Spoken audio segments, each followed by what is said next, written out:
Después de que mi hijo me agredió, recogí mis cosas y huí de mi propia casa. Mi nuera estaba organizando una fiesta en mi jardín con bebidas y barbacoa. Por fin se ha ido. Ahora podemos vivir libres, decía con alegría mientras la música sonaba tan fuerte que ni siquiera notaron cuando la puerta se abrió lentamente. Me llamo Elena Vázquez y tengo 64 años. Soy viuda desde hace 15 años cuando mi Lorenzo, que Dios lo tenga en su gloria, falleció de un ataque al corazón. Durante 4 décadas cada peseta y luego cada euro que gané con mi máquina de coser en Valencia, España, fue para construir nuestra vida y nuestro hogar. Un hogar que ya no me pertenece, aunque mi nombre sigue en las escrituras. Todo comenzó a cambiar hace 3 años cuando mi único hijo Javier, de 38 años, apareció en mi puerta con su esposa Marisol y mi nieta Carmela, que entonces tenía solo 5 años. Recuerdo ese día como si fuera ayer. Era un martes de octubre, el aire olía a naranjas y a lluvia. Yo estaba terminando un vestido para la primera comunión de la hija de la vecina. «Mamá, necesitamos hablar contigo», dijo Javier con esa expresión que yo conocía tan bien desde que era pequeño, la misma que ponía cuando rompía algo y venía a confesarlo. Marisol se quedó detrás de él con Carmela en brazos, fingiendo una timidez que nunca ha sentido realmente. Ahora lo sé, pero entonces yo solo veía a mi hijo, a la mujer que había elegido y a mi preciosa nieta. Les invité a pasar y preparé chocolate caliente para todos, incluso para Marisol, aunque ella siempre decía que estaba a dieta. Sirvió de poco porque ni lo tocó. «La crisis está golpeando duro, mamá», comenzó Javier mientras miraba su taza en lugar de mirarme a los ojos. «La inmobiliaria donde trabajaba ha cerrado y Marisol solo consigue trabajos temporales en el centro comercial. Lo que no me contó ese día, lo que descubriría mucho más tarde, es que su despido no tenía nada que ver con la crisis económica. Javier había estado desviando comisiones a una cuenta personal pequeñas cantidades durante meses, que finalmente fueron descubiertas. No fue a la cárcel por la generosidad de su jefe, pero su reputación en el sector inmobiliario de Valencia quedó destrozada. Y luego estaba lo otro, lo que ni siquiera Marisol sabía entonces, las deudas de juego que se acumulaban mes tras mes. «No podemos seguir pagando el alquiler del piso, mamá», continuó ahora mirándome directamente con esos ojos que heredó de su padre. «Pensamos que podríamos quedarnos aquí contigo solo temporalmente, hasta que podamos recuperarnos económicamente. 6 meses como mucho». 6 meses. 3 años después, esas palabras todavía resuenan en mi cabeza como una cruel broma. Miré a mi alrededor a la sala de estar donde Lorenzo y yo habíamos pasado tantas noches. El sofá donde le di el pecho a Javier cuando era un recién nacido. La mesita que compramos en nuestro 10º aniversario. Las paredes que pintamos juntos riéndonos cuando la pintura nos salpicaba. Este era mi hogar construido con 40 años de trabajo duro, de sacrificios de amor. «Claro que podéis quedaros», respondí sin dudar. ¿Cómo podría negarme? Era mi hijo, mi sangre. Esta casa siempre será tu casa también, Javier. Qué equivocada estaba. Carmela saltó de los brazos de su madre y corrió hacia mí. «Abuela, vamos a vivir contigo, podré dormir en la habitación con las flores». Su inocencia me hizo sonreír. La habitación con las flores era el antiguo cuarto de Javier que yo había redecorado después de que él se fuera a vivir solo. Ahora tenía un papel pintado con girasoles y una colcha a juego. «Claro que sí, cariño», le dije mientras la abrazaba. Marisol por fin habló. «Es muy generoso de tu parte, Elena. Te prometemos que será temporal. Ya sabes, hasta que nos pongamos de pie nuevamente». Había algo en su sonrisa que debería haberme alertado. Una sonrisa que no llegaba a sus ojos. Pero estaba tan feliz de tener a mi familia cerca, de escuchar risas infantiles en casa nuevamente, que ignoré la voz dentro de mí que me decía que tuviera cuidado. Esa noche, después de que se instalaran en la habitación de Javier Carmela, estaba encantada con las flores. Me senté en mi mecedora frente a la ventana que da al patio trasero. El patio donde planté naranjos y limoneros hace 20 años, donde Lorenzo construyó una pequeña fuente para que los pájaros vinieran a beber. Pensé en cómo la casa volvería a estar llena viva. No más cenas solitarias, no más silencio interminable. «Lorenzo», susurré a la fotografía de mi difunto marido, que siempre llevo en el bolsillo de la bata. «Nuestro niño ha vuelto a casa con su familia. Ojalá estuvieras aquí para verlo». Los primeros días fueron casi perfectos. Javier salía temprano cada mañana supuestamente para buscar trabajo. Marisol se quedaba en casa y, para ser justa, al principio ayudaba con las tareas del hogar. Carmela y yo desarrollamos una rutina. La llevaba a la escuela por las mañanas y la recogía por las tardes. Luego preparábamos galletas juntas o regábamos las plantas del jardín mientras ella me contaba sobre sus amigos y sus clases. Abuela me preguntó un día mientras plantábamos semillas de girasol en pequeñas macetas: ¿por qué no tienes más nietos? La pregunta me sorprendió. Bueno, cariño, solo tengo un hijo, tu papá, y él solo te tiene a ti. Mamá dice que pronto tendré un hermanito, dijo con la inocencia de sus 5 años. Mi corazón dio un vuelco. ¿Marisol estaba embarazada? ¿Por qué Javier no me había dicho nada? Esa noche durante la cena mencioné casualmente lo que Carmela había dicho. Marisol dejó caer su tenedor con un ruido metálico contra el plato. Niños, dijo con una risa nerviosa, siempre inventando cosas. Javier miró a su esposa con una expresión que no supe interpretar entonces. Ahora sé que era una mezcla de confusión y alarma. No estamos esperando otro bebé, mamá, aclaró Javier. Al menos no por ahora. Primero necesitamos estabilizarnos económicamente. Marisol cambió rápidamente de tema preguntando sobre la receta del guiso que había preparado. Dejé pasar el asunto, pero quedó registrado en algún lugar de mi mente como la primera de muchas pequeñas mentiras. Las semanas pasaron y las pequeñas cosas empezaron a acumularse. Marisol reorganizó la cocina sin preguntarme, moviendo mis utensilios y ollas de los lugares donde habían estado durante décadas. Es más práctico así, dijo cuando mencioné que no podía encontrar mi batidora. Javier seguía saliendo todas las mañanas, pero empezó a regresar cada vez más tarde. A veces olía a alcohol.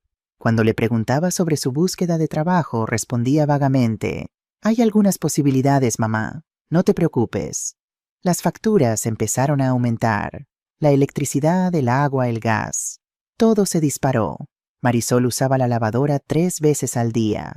Dejaba las luces encendidas por toda la casa. Se duchaba 2 veces diarias con el calentador al máximo. Javier, le dije un día mientras estábamos solos, la factura de electricidad ha llegado y son casi 200 euros. Es el doble de lo que pagaba antes. Lo siento, mamá. Te ayudaremos con los gastos. Pero esa ayuda nunca llegó. Siempre había una excusa. Este mes está difícil. Te lo pagaremos el mes que viene doble. Tuve que usar el dinero para un asunto urgente. Mis ahorros, los que había acumulado cuidadosamente para mi vejez, comenzaron a disminuir. No era rica, pero tenía lo suficiente para vivir cómodamente el resto de mis días, si era cuidadosa. Ahora estaba pagando por 3 personas adicionales, y mis cálculos cuidadosos se desmoronaban mes a mes. Entonces vino el primer gran cambio, el que debería haberme hecho poner un límite, pero no lo hice. Era un domingo por la tarde. Yo estaba en el jardín trasero podando mis rosales cuando Marisol se acercó con una taza de té. Un gesto inusual que debería haberme alertado. Elena comenzó usando mi nombre como siempre lo hacía, nunca mamá o suegra. He estado pensando. La habitación donde están Javier, Carmela y yo es un poco pequeña para los 3. Asentí sin saber a dónde quería llegar. Y tu habitación, la principal, es tan grande. Tiene su propio baño y todo. Nosotros apenas cabemos con la cuna de Carmela y ella está creciendo. Pronto necesitará una cama real. Sentí un nudo en el estómago. Ya sabía lo que venía. Estaba pensando que podríamos intercambiar habitaciones. Tú podrías mudarte a la habitación de Javier y nosotros a la principal. Después de todo, eres solo una persona y nosotros somos 3. Sería más justo. Justo. Esa palabra me quemó el pecho. Justo en mi propia casa. Justo ceder mi habitación, la que compartí con Lorenzo durante 25 años. La que tiene la ventana por donde entra el sol cada mañana iluminando el retrato de mi difunto marido. Pero no dije nada de esto. Solo asentí nuevamente, sintiendo que si abría la boca las lágrimas vendrían con las palabras. Claro, respondí finalmente. Pueden quedarse con la habitación principal. La sonrisa de Marisol fue triunfal. Ni siquiera intentó ocultarlo. Gracias, Elena, sabía que lo entenderías. Le diré a Javier que me ayude a mover tus cosas mañana. Y así, sin más discusión, perdí el dormitorio donde había dormido durante 3 décadas. El lugar donde Lorenzo dio su último suspiro una madrugada de octubre mientras yo dormía a su lado. El espacio que más me conectaba con él. Me tomó 2 días mudar mis pertenencias. Javier ayudó a trasladar los muebles más pesados, pero era evidente que lo hacía a regañadientes. Marisol ya estaba limpiando mi habitación antes de que terminara de sacar todas mis cosas. Colgó cortinas nuevas, puso sábanas nuevas, borró cada rastro de mí en menos de una hora. La habitación trasera era pequeña oscura, daba al calentador de agua. Se podía escuchar el goteo durante toda la noche. No tenía armario. Tuve que poner mi ropa en cajas debajo de la cama, pero me dije a mí misma que era temporal solo unos meses. Pronto se irían y recuperaría mi espacio. Gracias, mamá, dijo Javier cuando terminamos de trasladar mi cómoda. Esto nos ayuda mucho. Había gratitud en su voz, pero también algo más. Vergüenza, culpa no estaba segura. Lo que sí sabía es que mi hijo había cambiado. Ya no era el niño considerado que crié el que siempre pensaba en los demás antes que en sí mismo. Ahora había un egoísmo en él que nunca antes había visto. No es nada, respondí tragándome el dolor. Lo importante es que estemos todos cómodos. 3 meses pasaron, luego 6. No había señales de que fueran a marcharse. Nunca hablaban de buscar otro lugar. Cuando preguntaba cómo iban los ahorros para su apartamento, Javier cambiaba de tema. Es difícil, mamá. Todo está muy caro. Necesitamos más tiempo. Mientras tanto, Marisol comenzó a invitar gente a la casa. Sus amigas, sus hermanas. Venían los sábados. Se quedaban durante horas. Bebían mi café. Reían a carcajadas. Usaban mis tazas. Lo dejaban todo sucio. Yo limpiaba después de que se iban. Una tarde escuché a una de ellas preguntar: «¿Esta casa es tuya, Marisol?» «No es de mi suegra, pero vivimos aquí».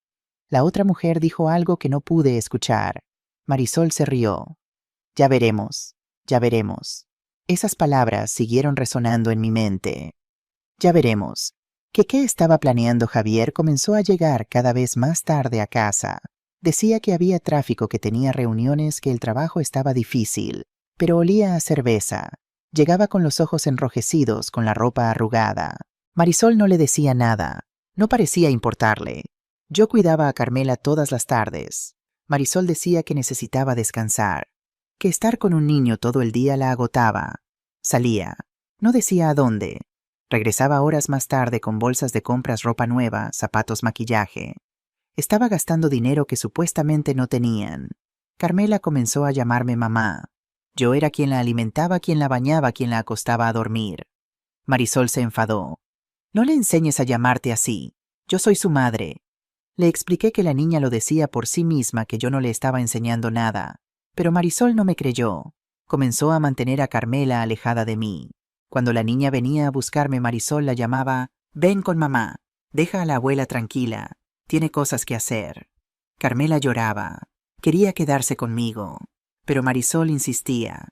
La niña aprendió a no buscarme cuando su madre estaba cerca. Un día, mientras estaba cosiendo en mi pequeña habitación, escuché a Marisol hablar por teléfono en la cocina.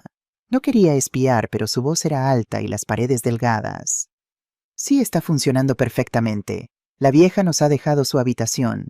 Es solo cuestión de tiempo antes de que consigamos que ponga la casa a nombre de Javier. Ya sabes, por si algo le pasa. Es lo más lógico, no es su único hijo».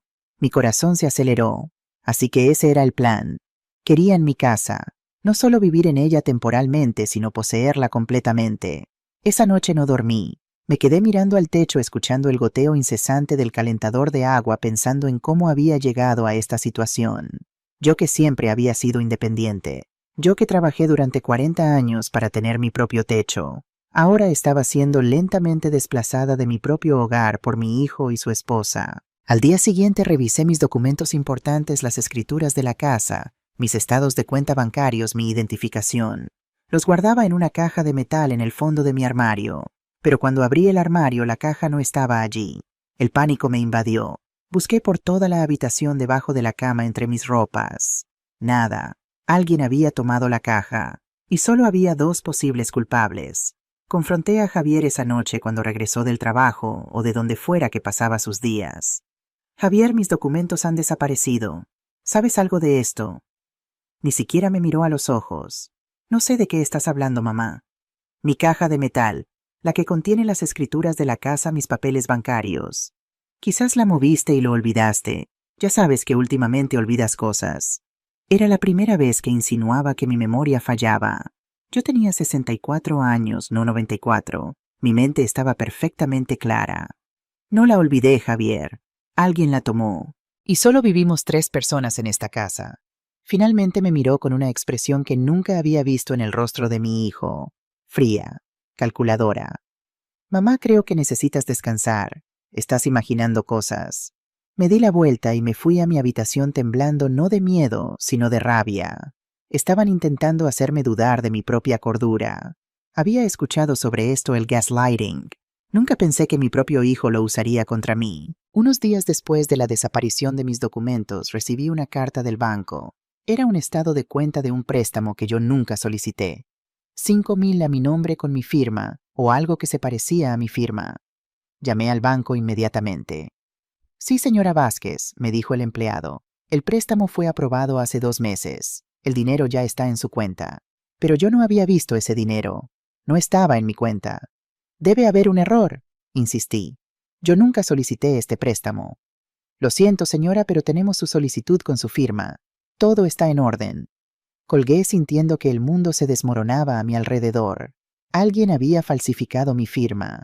Alguien había solicitado un préstamo en mi nombre. Y yo sabía exactamente quién era ese alguien. Esa tarde, cuando Marisol salió con sus amigas y Carmela estaba en la escuela, busqué en la habitación principal mientras Javier no estaba. No me enorgullece, pero necesitaba pruebas. En el fondo de un cajón debajo de los calcetines de Javier, encontré mi caja de metal. La abrí con manos temblorosas. Las escrituras estaban allí, pero había algo diferente en ellas. Habían sido manipuladas. Donde antes solo estaba mi nombre como propietaria, ahora aparecía también el de Javier como copropietario. Era una falsificación burda, pero para alguien que no conociera el documento original, podría parecer auténtica. También encontré extractos bancarios que mostraban transferencias de mi cuenta a una que no reconocía. Pequeñas cantidades al principio, luego sumas cada vez mayores. En total, casi 3,000 habían desaparecido de mis ahorros en los últimos meses. Y luego estaba el documento del préstamo. Mi firma estaba allí, pero cualquiera que conociera mi letra sabría que era falsa. El dinero había sido transferido directamente a la cuenta de Javier, no a la mía. Tomé fotografías de todo con el teléfono móvil que Carmela me había enseñado a usar. No sabía qué haría con esta información, pero necesitaba tener pruebas. Volví a poner todo exactamente como lo había encontrado, y regresé a mi habitación, el corazón latiéndome tan fuerte que temía que pudiera escucharse por toda la casa. Esa noche durante la cena observé a mi hijo y a su esposa con nuevos ojos. Ya no eran la familia que necesitaba un lugar temporal para quedarse. Eran estafadores, ladrones, personas que estaban robando a una anciana, a una madre, a la persona que les había dado un techo cuando lo necesitaban. ¿Te encuentras bien, Elena?, preguntó Marisol notando mi silencio. Estás muy pálida. Estoy perfectamente, respondí forzando una sonrisa. Solo un poco cansada. Deberías acostarte temprano, sugirió Javier con falsa preocupación. A tu edad necesitas más descanso. A mi edad, como si fuera una inválida, como si no pudiera cuidar de mí misma, como si no hubiera criado a un hijo sola después de quedar viuda, como si no hubiera trabajado durante décadas para mantener esta casa. Tienes razón, dije siguiéndoles el juego. Me iré a la cama pronto, pero no dormí. Planeé. Pensé en mis opciones, en lo que podía hacer. No quería denunciar a mi propio hijo a la policía. ¿Qué madre hace eso? Pero tampoco podía permitir que continuaran robándome, manipulándome, expulsándome lentamente de mi propia vida. Decidí que necesitaba ayuda profesional. Un abogado, alguien que conociera las leyes sobre fraude financiero y abuso de ancianos, aunque me costaba considerarme una anciana. Pero ¿cómo contactar a uno sin que Javier y Marisol lo supieran? Ellos monitoreaban el teléfono fijo, controlaban el correo. Incluso habían empezado a revisar mi móvil cuando pensaban que no me daba cuenta. La respuesta vino en forma de mi vecina Dolores. Teníamos la misma edad, habíamos sido amigas durante décadas. Ella había notado los cambios en mi vida, cómo ya no salía tanto, como Marisol parecía controlar cada aspecto de la casa. Un día, mientras yo regaba las plantas del frente, se acercó casualmente. Elena, te he echado de menos en nuestras meriendas de los jueves, dijo refiriéndose a las reuniones que solíamos tener con otras mujeres del barrio. ¿Por qué no vienes este jueves como en los viejos tiempos? Antes de que pudiera responder, Marisol apareció en la puerta. Elena, necesito que me ayudes con algo en la cocina.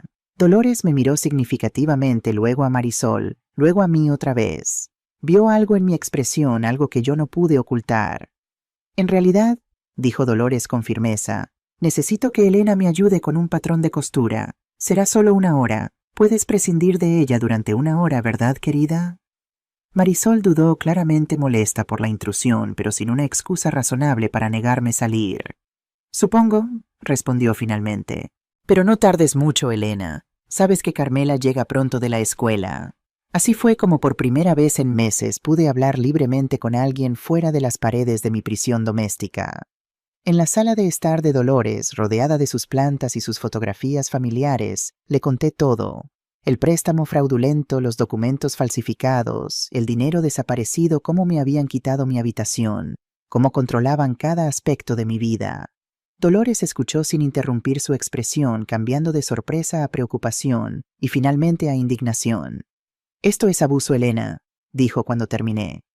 Abuso financiero y emocional. Necesitas ayuda legal. No puedo denunciar a mi propio hijo, protesté, aunque cada vez estaba menos segura. No se trata de denunciar, se trata de protegerte, de proteger lo que es tuyo, lo que construiste con Lorenzo durante tantos años. Mencionó a su sobrina, una abogada especializada en derecho familiar y casos de abuso de ancianos. Puedo pedirle que te llame a mi teléfono. Puedes venir aquí para hablar con ella. Asentí agradecida por tener finalmente una aliada, a alguien que veía lo que estaba sucediendo y no pensaba que estaba exagerando o imaginando cosas. Esa noche, después de regresar a casa, Marisol me interrogó sobre lo que había hablado con Dolores. Le dije que solo habíamos discutido sobre patrones de costura y recetas, las cosas inocuas que esperaría que dos mujeres mayores conversaran. Pareció creerme, o al menos fingió hacerlo. Pero a la mañana siguiente, cuando me desperté, algo había cambiado. Había un ambiente diferente en la casa. Marisol estaba inusualmente amable preparándome el desayuno, preguntándome cómo había dormido. Javier, que normalmente ya habría salido, estaba sentado en la mesa de la cocina con papeles frente a él. «Buenos días, mamá», dijo con una sonrisa que no llegaba a sus ojos. «Tenemos algo importante que discutir contigo». Me senté sintiendo que estaba a punto de entrar en una trampa cuidadosamente preparada. «Hemos estado pensando», continuó Javier, «en tu futuro, en tu seguridad. ¿Ya sabes si algo te sucediera?» «Dios no lo quiera», añadió rápidamente Marisol con falsa piedad. «Queremos asegurarnos de que todo esté en orden, que la casa, tus bienes, todo quede protegido». Empujó los papeles hacia mí. Eran documentos legales elaborados profesionalmente. En la parte superior, en letras grandes, transferencia de propiedad. «¿Qué es esto?», pregunté, aunque sabía exactamente lo que era. «Es solo una formalidad, mamá, para poner la casa a nombre de los dos, tú y yo como copropietarios. Así, si algo te sucede, no habrá complicaciones legales. Yo podré hacerme cargo de todo». «Y si algo me sucede a mí antes que a ti», añadió con una sonrisa que pretendía ser tranquilizadora, «la casa seguiría siendo tuya, por supuesto». Miré los documentos, luego a mi hijo. Este hombre que una vez llevé en mi vientre, que alimenté con mi leche, que crié con amor después de quedar viuda. Este hombre que ahora estaba intentando robarme mi hogar, mi seguridad, mi dignidad. «No voy a firmar esto, Javier». Su sonrisa se congeló. «¿Por qué no?» «Es por tu propio bien, mamá». «No, Javier, es por tu propio bien, por tu beneficio. No voy a firmar nada». Javier golpeó la mesa con la mano. El ruido me hizo saltar. «Siempre eres igual, siempre desconfiada, siempre pensando que estamos intentando engañarte. Soy tu hijo, tu único hijo. Estoy velando por ti, te estoy protegiendo. Y así me lo pagas. No necesito que me protejas de nada. Esta casa es mía. La construí, la pagué, y seguirá siendo mía hasta que yo decida qué hacer con ella». Marisol entró en la cocina. Su rostro mostraba furia. «Sabes que, Elena, estoy harta de ti, de tu actitud, de tu egoísmo. Vivimos aquí, cuidamos esta casa, pagamos por cosas, y ni siquiera tienes la decencia de asegurar lo que de todas formas será de tu hijo. Ustedes no pagan por nada, yo pago por todo, las facturas, la comida, todo. Ustedes solo gastan, solo toman, solo destrozan». Marisol se rió. una risa cruel. Por favor, ¿qué pagas tú con qué? Con tus pequeños trabajos de costura, con tu miserable pensión. Nosotros mantenemos esta casa, la hemos mejorado. Si fuera por ti, este lugar seguiría siendo un basurero. Javier se levantó, se acercó a mí. Ya basta, mamá. Vas a firmar esos papeles hoy. Ahora. No voy a firmar nada. Salgan de mi casa si no les gusta cómo están las cosas aquí. Javier se quedó inmóvil. Me miró como si no me reconociera. Luego su rostro cambió. Se volvió rojo. Sus ojos se oscurecieron. Tu casa esta ya no es tu casa. Es nuestra casa. Y si alguien se va a ir de aquí, eres tú. Me levanté de la silla. Quería alejarme, ir a mi habitación, encerrarme, pero Javier me bloqueó el paso. Muévete, Javier. No me voy a mover. ¿Vas a firmar esos papeles o te juro que te vas a arrepentir? No voy a firmar nada. Quítate de mi camino. Javier me empujó. Fue un empujón fuerte, violento. Perdí el equilibrio. Mi espalda golpeó contra la pared. Mi cabeza impactó contra el azulejo. Sentí un dolor agudo cegador. Oí un grito. Era Carmela. Estaba de pie en el pasillo. Lo había visto todo. Abuela, dijo con voz asustada, aterrorizada. Marisol corrió hacia ella. Ve a tu habitación, Carmela, ahora. Pero mamá. Ve, he dicho. La niña salió corriendo llorando. Escuché cerrarse la puerta de su habitación. Me toqué la cabeza. Sentí algo húmedo. Sangre. Estaba sangrando. Javier estaba frente a mí respirando pesadamente. No parecía arrepentido. No parecía preocupado. Solo se veía furioso. Marisol habló. Su voz era fría, calmada. Mira lo que provocaste, Elena. Mira lo que haces. Pones así a Javier. Lo provocas. Esto es tu culpa. Yo no hice nada. Ustedes me están robando. Me están agrediendo en mi propia casa. Marisol se encogió de hombros. Nadie te está agrediendo. Te caíste. Eso es todo. Perdiste el equilibrio. Eres una mujer mayor. Estas cosas pasan. Javier me empujó. Ambos lo vieron. Carmela lo vio. Marisol negó con la cabeza. Carmela no vio nada. Es una niña. Se confunde. Y nosotros tampoco vimos nada. Solo te vimos caer. Deberías tener más cuidado. Entendí en ese momento que nunca iban a admitir nada. Nunca iban a aceptar lo que habían hecho. Podían lastimarme. Podían robarme. Podían hacer lo que quisieran. Y siempre me culparían a mí. Siempre torcerían la verdad. Me fui a mi habitación. Cerré la puerta con llave. Me senté en la cama. Todo mi cuerpo temblaba. Me limpié la sangre de la cabeza con una toalla. No era una herida grande, pero dolía. Dolía mucho. Escuché a Javier y Marisol hablando en voz baja. Luego los oí reír. Estaban riendo. Después de lo que acababa de pasar, estaban riendo. Escuché música. Habían encendido el estéreo. Estaban celebrando. Me quedé allí sentada en silencio pensando. No podía continuar así. No podía quedarme en esta casa ni un día más. Si me quedaba terminaría muerta o algo peor. Me harían firmar los papeles. Me quitarían todo y me quedaría sin nada. Sin casa, sin dignidad, nada. Esperé a que se durmieran. Era casi la medianoche cuando dejé de escuchar ruido. Me levanté.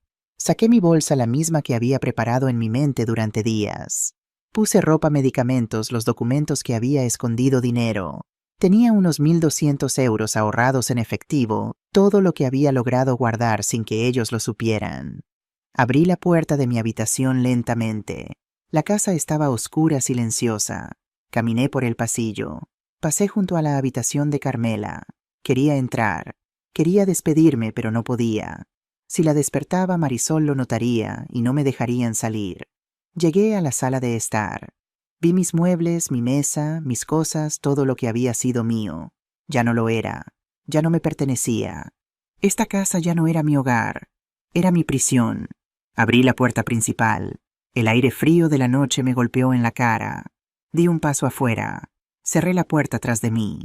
Fue el sonido más triste de mi vida. El sonido de dejar atrás todo lo que había construido, todo lo que había amado. Caminé por la calle vacía. No sabía a dónde iba. Solo sabía que tenía que alejarme. Tenía que salir de allí antes de que fuera demasiado tarde. Mis piernas dolían, mi cabeza palpitaba, pero seguí caminando. Llegué a casa de Dolores. Llamé a la puerta. Esperé. Escuché pasos dentro. La luz del porche se encendió. Dolores abrió la puerta. Llevaba una bata vieja. Su cabello estaba despeinado. Me miró. Vio mi bolsa. Vio mi rostro. Vio la herida en mi cabeza. Dios mío, Elena, ¿qué te han hecho? No dijo nada más. Me metió dentro. Cerró la puerta. Me abrazó. Y allí, en brazos de mi vecina, en brazos de la única persona que me había mostrado compasión, me derrumbé. Lloré. Lloré todo lo que no había llorado en meses. Todo el dolor, toda la humillación, toda la traición. Dolores me llevó a su habitación de invitados. Me dio ropa limpia. Limpió mi herida. Me hizo té. Se sentó conmigo hasta que dejé de temblar. No me hizo preguntas. Solo me cuidó como una hermana, como una verdadera amiga. Me acosté en esa cama extraña. Cerré los ojos, pero no pude dormir. En mi cabeza solo escuchaba la risa de Javier y Marisol. Los escuchaba celebrar, celebrando que me había ido, celebrando que por fin se habían librado de mí. Pero había algo más, algo ardiendo dentro de mí. No era solo tristeza, no era solo dolor, era rabia, rabia pura. Ellos pensaban que habían ganado, pensaban que me habían vencido, que era una anciana débil que se rendiría, pero estaban equivocados. No iba a rendirme. No iba a dejar que se quedaran con mi casa, con mi vida, con todo lo que había construido. Iba a luchar, iba a recuperar lo que era mío. Iba a demostrarles que cometieron un error del que se arrepentirían. Mientras el sol comenzaba a asomarse por la ventana de la habitación de huéspedes de Dolores, tomé una decisión. Ya no sería la víctima. Ya no sería la madre y abuela sacrificada que ponía a todos antes que a sí misma. Era hora de poner límites. Era hora de defender lo que era mío. Era hora de mostrarles a todos que Elena Vázquez no era una mujer con la que se podía jugar. Con ese pensamiento finalmente me quedé dormida con un plan formándose en mi mente. Un plan que cambiaría nuestras vidas para siempre. Desperté con el cuerpo adolorido. Cada músculo dolía. Mi cabeza palpitaba donde me había golpeado. Me levanté lentamente. Miré alrededor. La habitación de Dolores era pequeña, pero limpia, acogedora, tan diferente de la habitación oscura donde había dormido los últimos años en mi propia casa. Dolores golpeó suavemente la puerta. «Elena, ¿estás despierta? Pasa». Entró con una bandeja. Té caliente, tostadas, huevos revueltos. «Come algo, por favor. Te enfermarás si no comes». Me senté en la cama. Tomé la taza de té. Mis manos todavía temblaban un poco. «Gracias, Dolores. No sabes cuánto significa esto». Ella se sentó a mi lado. «Somos amigas, Elena. Para eso estamos. ¿Qué te hizo ese chico? ¿Qué te hizo tu hijo?» Le conté todo desde el principio, desde cuando llegaron a vivir a mi casa. La invasión lenta, el abuso, el préstamo falso, los papeles que querían que firmara el empujón la sangre. Dolores me escuchó en silencio. Su rostro se endurecía con cada palabra. «Eso es abuso, Elena. Eso es maltrato. Tienes que denunciarlo». «No puedo denunciar a mi propio hijo». «Sí puedes y deberías. Te agredió, te robó, te está quitando tu casa. Eso es un delito». «Pero es mi hijo, Dolores. Es la única familia que tengo». «Ya no es tu familia. La familia no hace eso. La familia no te golpea, no te roba, no te hace sentir que estorbas en tu propia casa». Sus palabras me golpearon. Tenía razón. Todavía me aferraba a la idea de que Javier era mi hijo, que la sangre era más espesa que el agua. Pero la sangre no significaba nada si venía con violencia, con traición, con desprecio. Me quedé en casa de Dolores ese día y el siguiente. Me sentía paralizada. No sabía qué hacer, a dónde ir, cómo empezar de nuevo a los 64 años. Dolores me dio espacio. Me dejó pensar. Me trajo comida. Me cuidó sin agobiarme. Al tercer día estaba sentada en su salón mirando por la ventana, pensando en nada y en todo al mismo tiempo. Dolores entró desde afuera. Tenía su teléfono móvil en la mano. Su rostro estaba tenso, serio. «Elena, tienes que ver esto». Me entregó el teléfono. En la pantalla había una foto de mi casa, de mi patio trasero. Pero no era mi patio trasero. Estaba lleno de gente. Largas mesas con manteles de colores, botellas de cerveza por todas partes, una parrilla humeante, globos colgados de los árboles, música. Casi podía escuchar la música desde la foto. «¿Qué es esto?» Dolores se sentó junto a mí. «Mi sobrina me envió esto hace una hora. Dice que tu hijo y tu nuera están teniendo una fiesta desde esta mañana, que hay mucha gente, mucha música, mucho ruido. Sentí que algo se rompía dentro de mí. 3 días apenas, 3 días desde que me fui, 3 días desde que me agredieron, 3 días desde que dejé mi casa sangrando y ya estaban de fiesta celebrando. Me mostró más fotos. Una de Javier junto a la parrilla con una cerveza en la mano sonriendo riendo. Otra de Marisol con un grupo de amigos todos con copas de vino. Otra del patio trasero lleno de gente extraños en mi jardín pisando las plantas que planté usando mis mesas, mis sillas, todo. «Hay más», dijo Dolores deslizando el dedo por la pantalla. «Mi sobrina dice que escuchó algo extraño. Me mostró otra foto esta vez de personas con aspecto profesional que no reconocí. Un hombre de traje y una mujer con un portafolio». «¿Quiénes son?», pregunté. «Agentes inmobiliarios», respondió Dolores con voz grave. «Teresa dice que los escuchó hablar sobre valoraciones y potenciales compradores. Elena, creo que están planeando vender tu casa». El shock me dejó sin palabras. No era solo una fiesta para celebrar mi ausencia. Era una reunión de negocios. Estaban tratando de vender mi casa. Mi casa, la que construí con Lorenzo, la que pagué con décadas de trabajo. Dolores me mostró un video. El sonido era fuerte, música de banda, risas, gritos, y luego escuché la voz de Marisol clara, alta. Por fin nos libramos de ella. Ahora esta casa es nuestra. Ahora podemos vivir como queremos. Sin nadie vigilándonos, sin nadie poniéndonos las cosas difíciles. Brindemos por la libertad. Escuché el sonido de copas chocando. Escuché más risas, más gritos de celebración. El video terminó. Seguí mirando la pantalla negra. Mi corazón latía tan fuerte que sentía que saltaría de mi pecho. Están celebrando que me fui. Mi voz sonaba extraña, distante. Están celebrando. Dolores asintió. Parece que sí. Lo siento, Elena. Sé que duele, pero necesitabas ver esto. Necesitabas saber qué clase de personas son. Me levanté. Caminé por la sala. Mis manos estaban apretadas en puños. Mi mandíbula estaba tensa. Algo dentro de mí se estaba transformando. El dolor se convertía en otra cosa, en algo más fuerte, más oscuro, más poderoso. ¿Cuánto tiempo ha estado la fiesta en marcha? Desde las 10:00 de la mañana según mi sobrina. Son las 3:00 de la tarde ahora. Eso son 5 horas. 5 horas. 5 horas de celebración. 5 horas riéndose de mí. 5 horas disfrutando de mi casa como si fuera suya. Como si yo nunca hubiera existido. Como si estuviera muerta. «Elena, ¿qué estás pensando?» La voz de Dolores sonaba preocupada. Me volví para mirarla. «Estoy pensando que cometí un error». «¿Qué error?» «El error de irme en silencio. El error de huir como una ladrona. Como si fuera yo la que estaba equivocada. Como si yo fuera la culpable». Dolores se levantó. Se acercó a mí. «¿Qué vas a hacer?» «Voy a recuperar mi casa. Voy a echarlos. Voy a demostrarles que se metieron con la persona equivocada». «¿Pero cómo? No tienes dinero. No tienes abogado.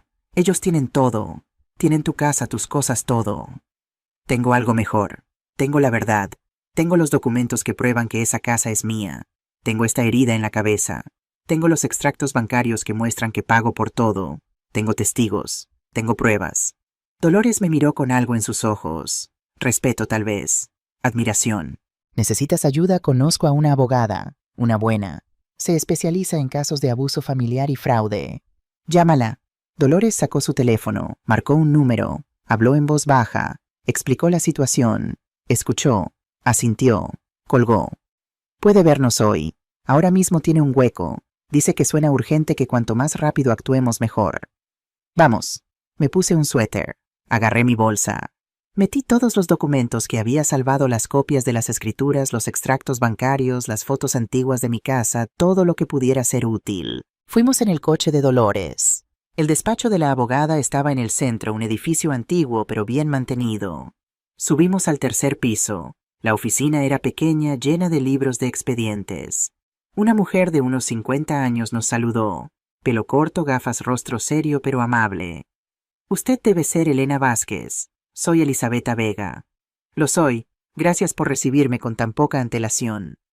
«Por favor, siéntese. Cuénteme todo desde el principio».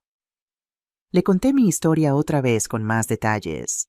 Le mostré los documentos, las fotos, los videos que Dolores tenía en su teléfono. Elisabetta tomaba notas. Hacía preguntas. Su rostro no mostraba emoción, solo concentración profesional. Cuando terminé, estuvo en silencio un momento. Luego habló. Tiene un caso sólido, señora Vázquez. Muy sólido. Fraude, falsificación de firma, abuso físico, invasión de propiedad, despojo. Puedo ayudarla, pero necesito que entienda algo. Esto va a ser difícil. Va a ser doloroso. Va a tener que enfrentarse a su hijo. Llevarlo a los tribunales, quizás a la cárcel. ¿Está dispuesta a hacer eso? Estuve en silencio pensando, imaginando a Javier tras las rejas, a Carmela sin padre, a Marisol sola. Parte de mí sentía culpa, dolor, pero luego recordé el empujón, la sangre, la risa, la fiesta, el video de Marisol brindando por mi ausencia, los agentes inmobiliarios valorando mi casa. Sí, estoy dispuesta. Elisabetta asintió. Bien, entonces empecemos. Primero necesito que firme estos papeles. Está contratándome como su representante legal. Luego prepararemos una demanda y vamos a solicitar una orden de desalojo temporal. Con las pruebas que tiene, podemos conseguir que un juez lo saque de su casa mientras se resuelve el caso. ¿Cuánto tiempo lleva eso? Normalmente semanas, pero con la fiesta que están teniendo ahora mismo y con su reciente lesión, podemos solicitar una orden de emergencia. Podríamos tenerla hoy, en unas horas. Hoy, mi voz tembló. Hoy, señora Vázquez, están en su propiedad sin su permiso. La agredieron, la obligaron a huir. Están teniendo una fiesta celebrando su partida mientras usted está aquí sin hogar, sin sus cosas. Eso es ilegal. Eso es cruel. Y un juez lo verá así. Confíe en mí. Firmé los papeles. Elisabetta hizo llamadas. Habló con un juez, con la policía, con servicios sociales. Trabajaba rápidamente, eficientemente, como una máquina bien engrasada. Me quedé sentada observando, sintiendo cómo algo estaba cambiando, cómo el poder estaba cambiando de manos. Ya no era la víctima que huía, era la propietaria reclamando lo que era suyo. Después de una hora de llamadas, Elisabetta dejó su teléfono sobre el escritorio y me miró. Elena, antes de continuar, hay algo personal que quiero compartir contigo. Su tono había cambiado. Ya no era puramente profesional, era más íntimo, más humano. Mi interés en casos como el tuyo no es casualidad. Hace 15 años mi madre pasó por algo similar. La miré sorprendida. No esperaba esta confesión. Mi hermano mayor, Antonio, desarrolló un problema con el alcohol después de su divorcio. Se mudó de vuelta a casa de nuestra madre. Al principio todo parecía normal.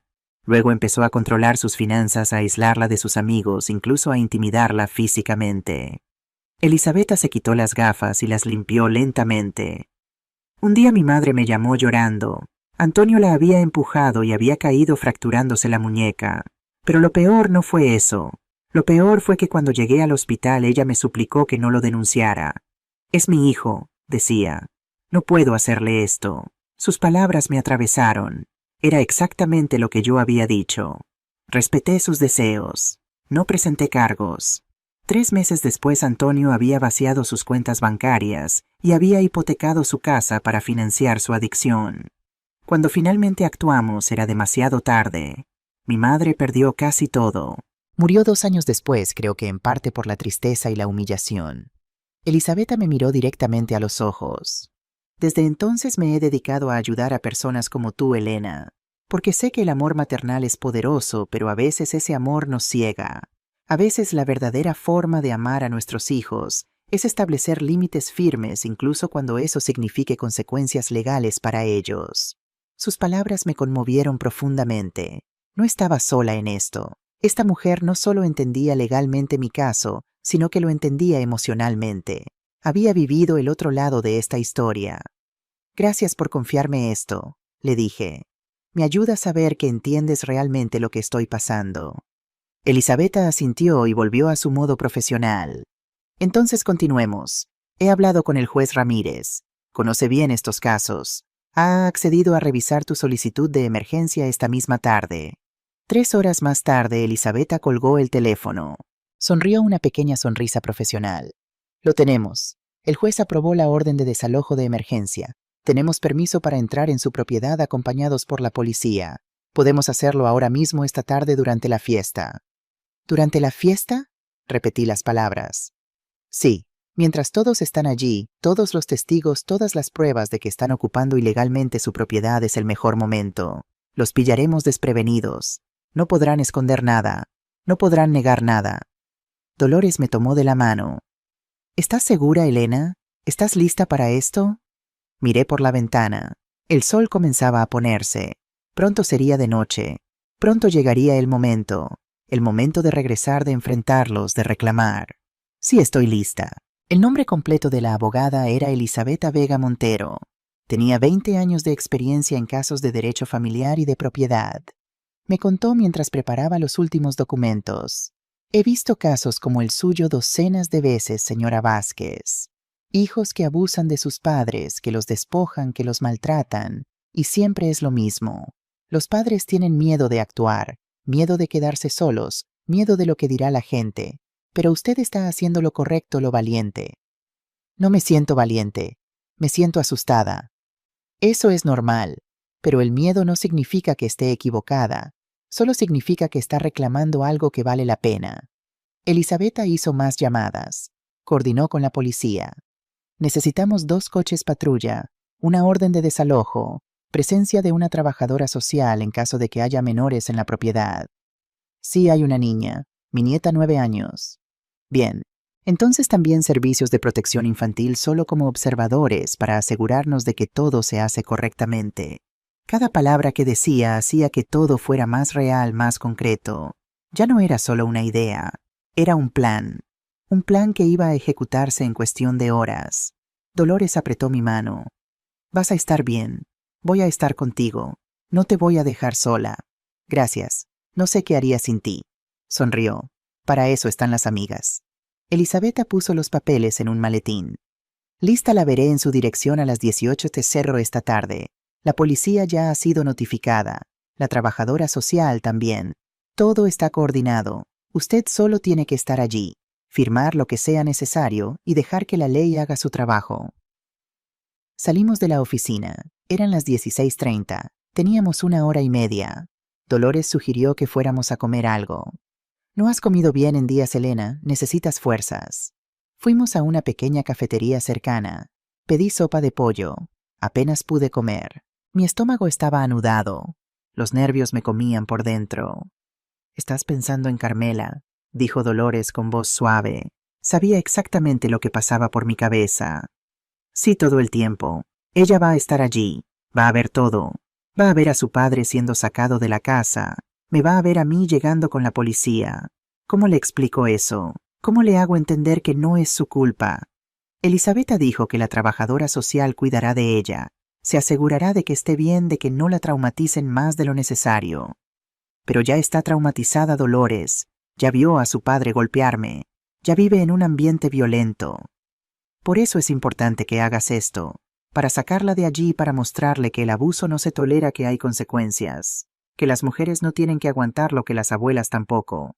Tenía razón.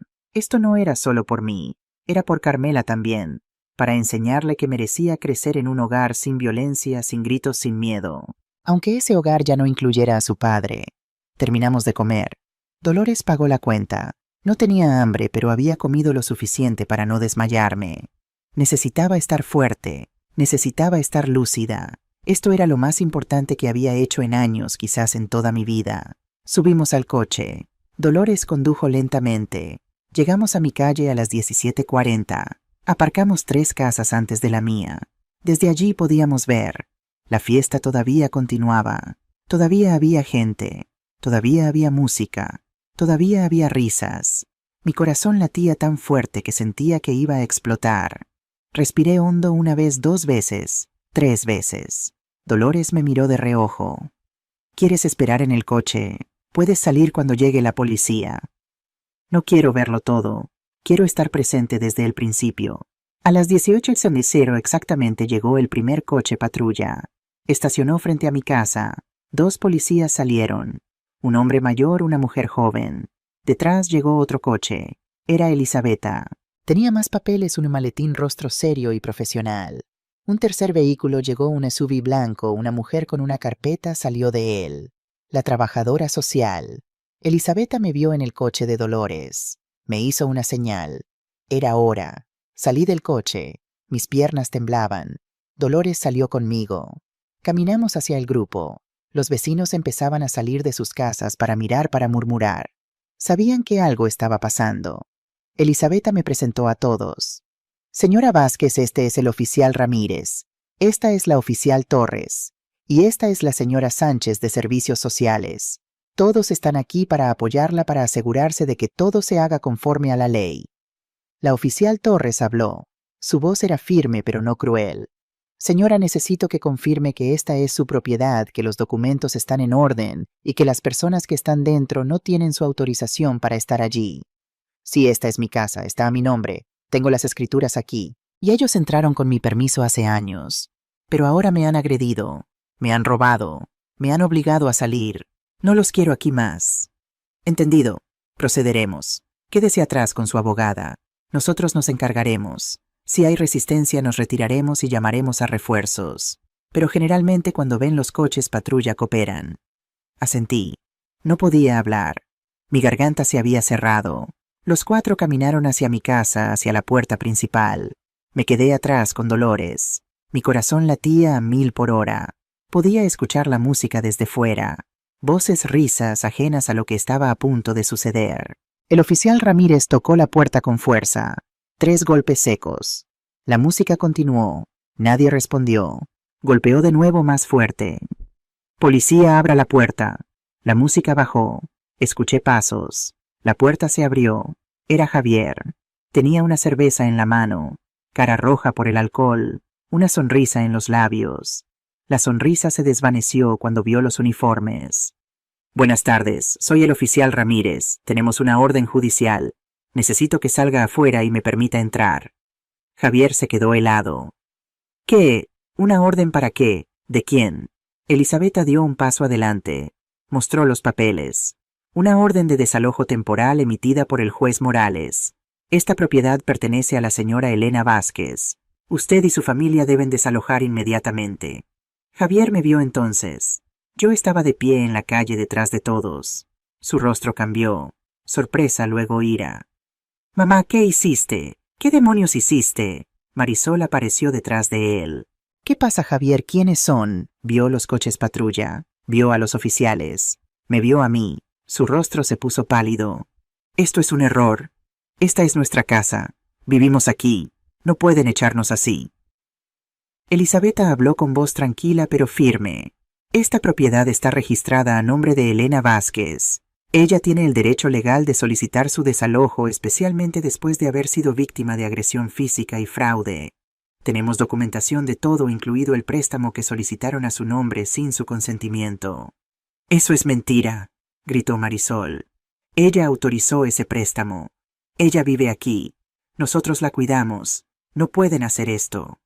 El oficial Ramírez intervino. Señora, necesito que coopere. Esta es una orden judicial. Si no cumple voluntariamente, tendremos que usar otros medios. Tienen 30 minutos para recoger sus pertenencias esenciales. Pueden recuperar el resto más tarde con cita previa y en presencia de un oficial. La gente de la fiesta comenzó a salir. Los invitados confundidos, asustados, algunos todavía con vasos en las manos. ¿Qué pasó? ¿Qué está pasando? Marisol les gritó. Quédense, no está pasando nada. Ya verán que esto es un error. Pero la gente se iba rápidamente. Nadie quería estar allí. Nadie quería problemas con la policía. En 10 minutos el patio trasero estaba vacío. Solo quedaban Javier, Marisol, Carmela y nosotros. Carmela salió de su habitación. Sus ojos estaban rojos. Había estado llorando. Me vio.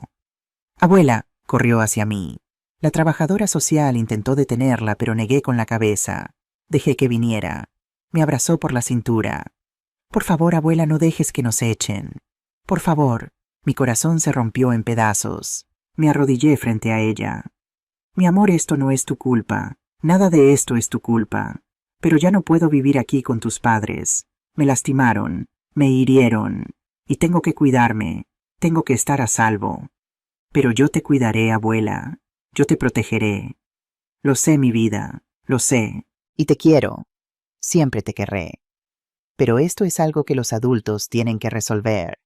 Tú solo tienes que ser una niña. No tienes que proteger a nadie. La trabajadora social se acercó. Habló con voz suave. Hola, Carmela. Soy la señora Sánchez. Voy a asegurarme de que estés bien, de que tus padres y tu abuela resuelvan esto sin que te afecte. Está bien. Vas a estar bien. Marisol la llamó. Carmela, ven aquí ahora. No te quedes con ella. Todo esto es su culpa. Carmela me miró confundida, asustada. Ve con tu mamá, mi amor. Está bien, ve. La niña caminó lentamente hacia Marisol. Me miró 2 veces como despidiéndose, como preguntándome si estaría bien. Le sonreí aunque dolía, aunque me estaba muriendo por dentro. Javier comenzó a recoger cosas. Arrojaba ropa en bolsas. Marisol estaba llorando. Esto no es justo. No tienes derecho. Vamos a luchar contra esto. Vamos a recuperar la casa. Ya verás. Elena, te vas a arrepentir de esto. Elisabetta respondió por mí. Cualquier amenaza será documentada y usada en su contra. Le sugiero que coopere y se marche pacíficamente. Los 30 minutos pasaron como un sueño, como una película. Javier y Marisol sacaron ropa, juguetes de Carmela, algunos objetos personales. No mucho. No podían llevarse mucho. El oficial Torres supervisó todo. Se aseguró de que no se llevaran nada que no fuera suyo. Cuando terminaron, se fueron. Javier pasó junto a mí sin mirarme. Marisol me miró con puro odio. Esto no ha terminado. Lo juro. Carmela estaba llorando. Abuela, abuela, por favor. Subieron a su coche, el que habían comprado con dinero prestado, el que aparcaban en mi garaje. Se alejaron. Se fueron. Sus luces traseras desaparecieron al final de la calle. Me quedé de pie allí en medio de la calle frente a mi casa. Mi casa que finalmente volvía a ser mía. El oficial Torres me entregó las llaves. Son suyas, señora Vázquez. La casa está asegurada. Le recomiendo que cambie las cerraduras mañana a primera hora por si acaso hicieron copias. Asentí. Tomé las llaves. Pesaban más de lo que recordaba. O quizás era yo quien se sentía más ligera. Elisabetta revisó los papeles finales. Firmé donde me indicó. Esto es temporal, señora Vázquez. Habrá una audiencia en 2 semanas, pero con las pruebas que tenemos es muy probable que el desalojo se convierta en permanente. Pueden intentar luchar, pero lo dudo. Los casos como este rara vez favorecen al agresor. Gracias, abogada, por todo. Sonrió. Es mi trabajo y es lo correcto. Cuídese. Llámeme si ocurre algo, cualquier amenaza, cualquier intento de contacto no autorizado. Todo está registrado. La trabajadora social se acercó. Señora Vázquez, estaré monitoreando la situación de la menor Carmela para asegurarme de que esté en un ambiente seguro. Si en algún momento cree que la niña está en peligro con sus padres, notifíqueme. Tenemos opciones. Lo haré. Gracias. Los oficiales se fueron. Elisabetta se fue. La trabajadora social se fue. Solo quedamos Dolores y yo de pie frente a mi casa. El patio trasero todavía estaba lleno de los restos de la fiesta. Vasos de plástico, botellas vacías, platos con comida a medio comer, servilletas en el suelo. El olor a barbacoa todavía flotaba en el aire. ¿Quieres que me quede contigo esta noche?, preguntó Dolores preocupada. No necesito estar sola. Necesito reclamar mi espacio. Pero gracias por todo. Sin ti no podría haber hecho esto. Me abrazó. Eres más fuerte de lo que crees, Elena. Siempre lo has sido. Solo necesitabas recordarlo. Dolores se fue. Me quedé de pie frente a la puerta. Mi puerta. Puse la llave en la cerradura. La giré. El sonido del pestillo abriéndose fue el sonido más dulce que había escuchado en años. Empujé la puerta. Entré. La casa estaba en silencio, un silencio profundo, pesado, pero no era el silencio opresivo de antes. Era un silencio de paz, de libertad. Caminé por la sala de estar. Pasé la mano por la mesa, por el sillón que había sido mío y que Marisol había movido. Lo puse de vuelta junto a la ventana donde siempre había estado, donde debía estar. Fui a la cocina. Había platos sucios por todas partes, restos de la fiesta, botellas en la encimera, comida derramada, un desastre. Pero era mi desastre. Mi cocina, mi casa. Comencé a limpiar. Lavé los platos uno por uno. Limpié la encimera. Barrí el suelo. Sentí cada movimiento, cada gesto. Estaba reclamando mi espacio. Estaba borrando sus huellas. Fui al dormitorio principal, el que había sido mío, el que me quitaron. Las sábanas de Marisol todavía estaban en la cama. Sus cosas en el tocador, maquillaje, perfumes, ropa. Quité todo. Lo puse en bolsas. Las dejé en el pasillo. ¿Vendrían a recogerlas más tarde o no? No me importaba. Puse mis propias sábanas, las que había guardado blancas limpias. Olían a lavanda. Me senté en la cama. Mi cama en mi habitación. Miré por la ventana al jardín, a las plantas, al cielo oscureciendo. Todo estaba allí. Todo seguía allí, y ahora era mío otra vez. Fui a la pequeña habitación trasera, la que había sido mi prisión. Saqué mis pocas cosas, mi ropa, mis medicamentos, la foto de Lorenzo. La coloqué en la mesita de noche en el dormitorio principal junto a la cama donde siempre había estado. Hola, mi amor. He vuelto. Estoy en casa.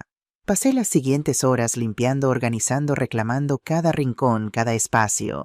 Tiré las cosas que Marisol había puesto. Las horribles decoraciones, los cojines chillones, los cuadros baratos. Saqué mis cosas de las cajas. Las puse de vuelta en su lugar, en su sitio correcto. Limpié el patio trasero. Recogí todos los vasos, todas las botellas, toda la basura de la fiesta. La fiesta que celebraba mi ausencia. La fiesta que terminó de la peor manera posible para ellos. Sonreí. Una sonrisa amarga, pero real. Merecida. Eran las 2 de la madrugada cuando terminé. Estaba exhausta. Todo mi cuerpo dolía, pero era un dolor bueno. Un dolor de trabajo, de recuperación. Me di un largo baño en mi baño con mi agua caliente sin que nadie me apresurara, sin que nadie golpeara la puerta exigiendo entrar. Me puse mi pijama favorito, el que no había usado en años porque Marisol decía que parecía viejo. Me acosté en mi cama en mi habitación. Cerré los ojos y por primera vez en años dormí en paz. Dormí profundamente. Dormí sin miedo, sin ansiedad, sin preocupación de que alguien entrara, de que alguien me gritara, de que alguien me hiciera daño. Desperté con el sol. Entraba por la ventana, por mi ventana. Me estiré. Sonreí. Hoy era un nuevo día. El primer día del resto de mi vida. El primer día como dueña de mi propia casa, otra vez de mi propia vida. Pero sabía que esto no había terminado. La verdadera batalla legal apenas comenzaba. Javier y Marisol no se rendirían tan fácilmente. Intentarían luchar. Intentarían recuperar lo que creían que era suyo por derecho. ¿Y Carmela? Mi pobre Carmela estaba atrapada en medio de todo esto. Me levanté, me vestí y me preparé para lo que vendría. Ya no tenía miedo. Ya no huía. Ahora era yo quien luchaba. Y esta vez iba a ganar. Las 2 semanas siguientes a la recuperación de mi casa fueron un torbellino de actividad legal. Elisabetta trabajaba incansablemente preparando cada detalle para la audiencia que determinaría si el desalojo temporal se convertiría en permanente. Yo pasaba horas en su despacho repasando mi testimonio, revisando documentos, recordando fechas y montos exactos. «Tienes que estar preparada para todo, Elena», me advirtió Elisabetta una tarde mientras organizaba una montaña de papeles. «Javier ha contratado a un abogado. No es de los mejores, pero intentará desacreditarte». «¿Cómo que?», pregunté sintiendo un nudo en el estómago. «Dirá que estás confundida, que tu memoria falla, que malinterpretaste sus acciones. Es la estrategia típica en estos casos. Intentarán hacer que parezcas una anciana paranoica que imagina cosas». Me enderecé en la silla. «Tengo 64 años, no 94. Mi mente está perfectamente clara». Elisabetta sonrió. «Exactamente así debes responder en la audiencia. Con firmeza, con claridad. Sin dudas». El día anterior a la audiencia recibí una llamada inesperada. Era la señora Sánchez, la trabajadora social. «Señora Vázquez, necesito informarle de algo. He estado monitoreando la situación de Carmela y estoy preocupada. La niña está mostrando signos de ansiedad y tristeza. Dice que extraña su casa, sus cosas. Y sobre todo a usted». Mi corazón se encogió. «Está bien, está segura con ellos. Físicamente está bien, pero emocionalmente. Javier está bebiendo más desde el desalojo. No ha sido violento con la niña, pero ella lo ve discutir constantemente con Marisol. Están viviendo en un pequeño apartamento alquilado y la tensión es palpable». «¿Qué puedo hacer?», pregunté sintiendo una mezcla de preocupación por mi nieta y rabia hacia mi hijo por ponerla en esa situación. «Por ahora nada diferente. Espere a la resolución judicial. Dependiendo del resultado podríamos solicitar visitas supervisadas o incluso custodia temporal si la situación empeora». Esa noche apenas dormí. Pensaba en Carmela, en su carita asustada la última vez que la vi, en cómo me abrazó suplicándome que no dejara que los echaran. Me sentía desgarrada entre la necesidad de protegerme a mí misma y el deseo de proteger a mi nieta. El día de la audiencia amaneció gris y lluvioso, como si el cielo compartiera mi estado de ánimo.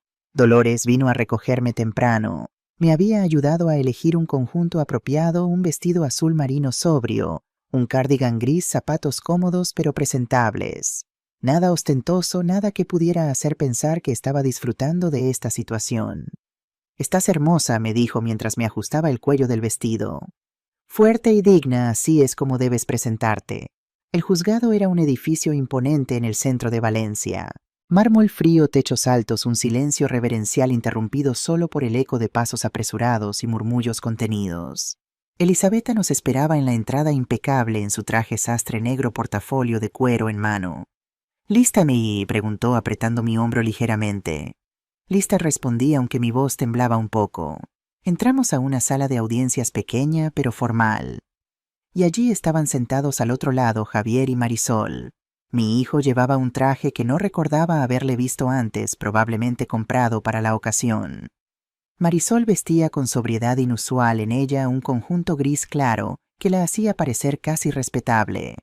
Junto a ellos un hombre de mediana edad con expresión aburrida que supuse era su abogado. Nuestras miradas se cruzaron por un instante. Los ojos de Javier, esos ojos que había heredado de su padre, estaban apagados como muertos. Los de Marisol brillaban con odio mal disimulado. Aparté la vista concentrándome en seguir a Elisabetta hasta nuestra mesa. La jueza Gabriela Montero entró poco después. Era una mujer mayor que yo, quizás en sus 70, con el pelo completamente blanco recogido en un moño severo y gafas de montura fina que hacían parecer sus ojos más grandes y penetrantes. Su expresión era neutral, profesional, pero había algo en ella que inspiraba confianza. La audiencia comenzó con las formalidades habituales. Luego el abogado de Javier presentó su caso. Como Elisabetta había predicho, su estrategia era desacreditarme. Mi cliente simplemente estaba cuidando de su madre anciana, ayudándola con las finanzas que ella ya no podía manejar sola. El señor Vázquez ha invertido considerablemente en mejorar la propiedad, aumentando significativamente su valor.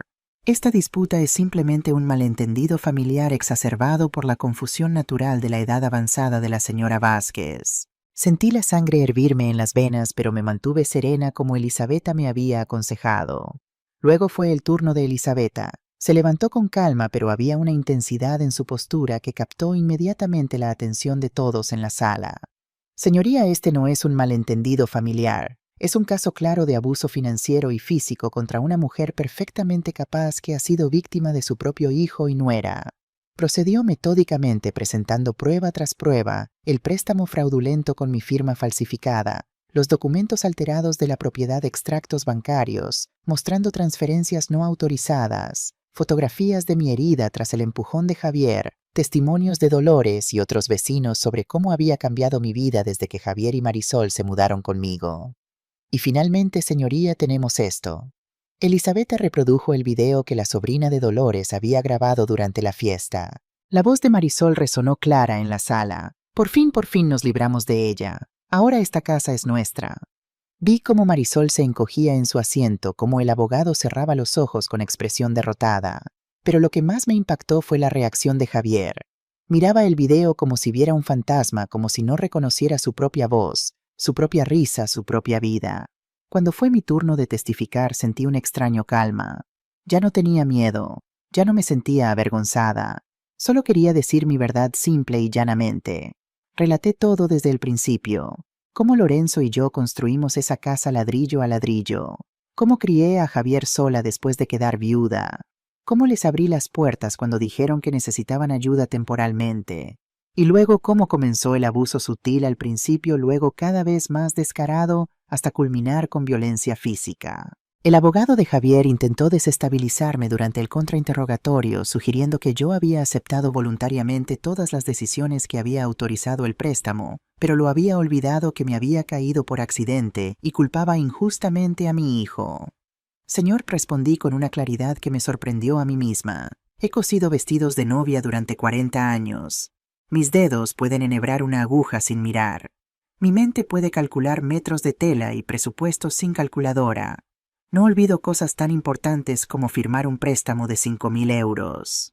Vi una leve sonrisa en los labios de la jueza Montero.